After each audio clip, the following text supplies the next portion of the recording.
এটাকে বলা হয় গ্যাম্বলার্স ফ্যালাসি।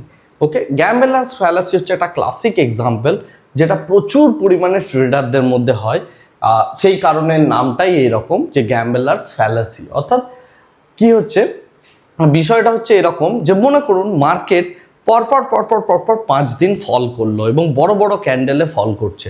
যদি এরকম কখনো হয় তখন প্রত্যেকেই একটা রিভার্সাল নিতে চায়, তাদের এটা থিঙ্কিং থাকে যে এই যে 5 দিন মার্কেট ফল করলো, 6 নাম্বার দিনে হয়তো গিয়ে মার্কেটটা বাড়বে, বা পরপর 3 দিন ফল করেছে এরপরে তো মার্কেটের মধ্যে একটা রিভার্সাল হবেই হবে, এরকম একটা চিন্তা ভাবনা থাকে। অর্থাৎ সে প্রতি মুহূর্তে মার্কেটের এগেনস্টে যেতে চাইছে, বা যখন দেখবেন মার্কেট হু হু করে 3 দিন বেড়েছে তারপরে হঠাৎ করে তার মনে হয় যে মার্কেটের মধ্যে একটা ফল হয়তো পেন্ডিং থাকছে, অর্থাৎ একটা রিভার্সাল কন্টিনিউয়াসলি ধরার যে প্রবণতা, বা সে মনে মনে একটা প্রতিচ্ছবি আঁকছে এবং সেই প্রতিচ্ছবিটাই সে মার্কেটের মধ্যে দেখতে চাইছে, এই বিষয়টাকে বলা হয় গ্যাম্বলার্স ফ্যালাসি।